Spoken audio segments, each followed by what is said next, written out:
Welcome, Ambrose Family Farm Kitchen. We are freezing asparagus this morning. Several things you need to do.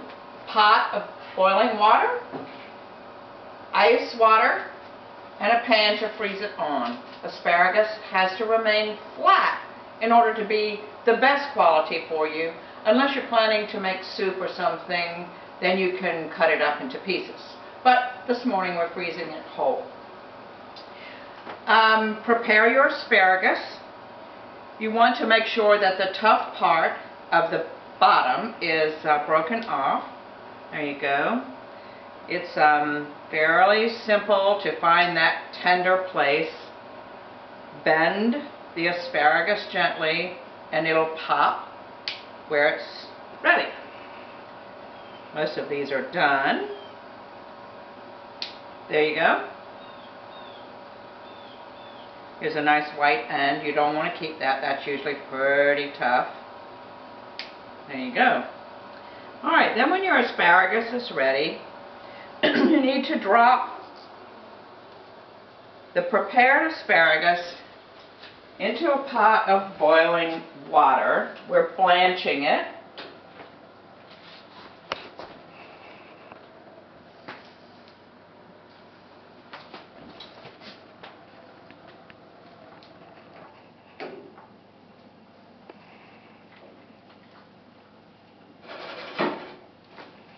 Doesn't take but maybe 1.5 minutes to 2 minutes.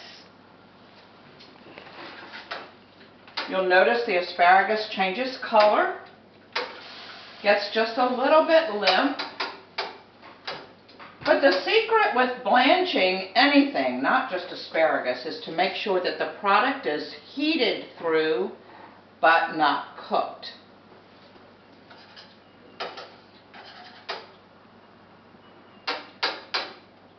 Another secret for asparagus is just a pinch of baking soda in your blanching water will keep the color bright green for you.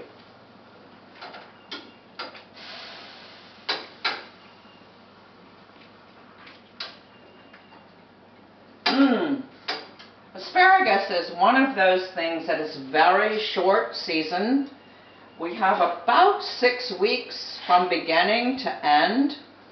Asparagus peaks in its production rapidly.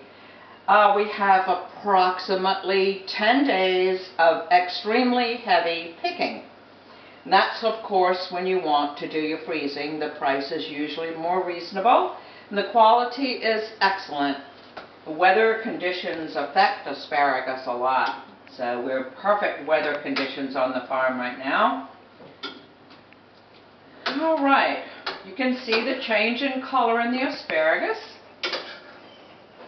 And you want it to go in ice water.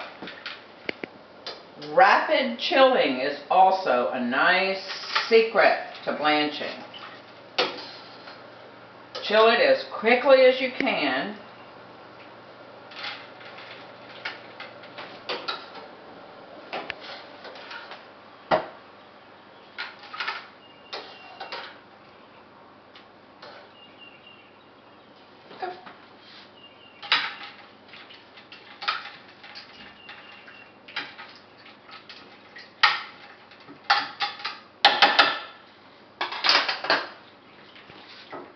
You can feel it to make sure that it's chilled through, just like heated through.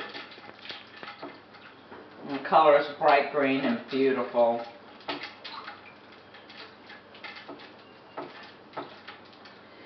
Alright, and then we lay it flat on a pan.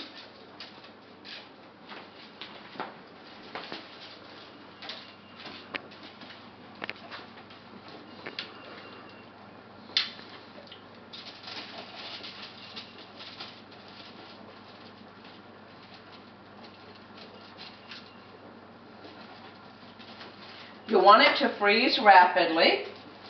Of course, keeping it flat and separate. I know a lot of you are working hard at keeping metal out of your diet. So instead of using tin foil on this pan, you could use parchment paper. That's a great way to keep things separated from your metal. Alright, now we're going to put this in the freezer, but I do want to show you a frozen asparagus. And this is how it ends up. Now we'll place this frozen asparagus in a Ziploc bag. And don't forget to label your bag.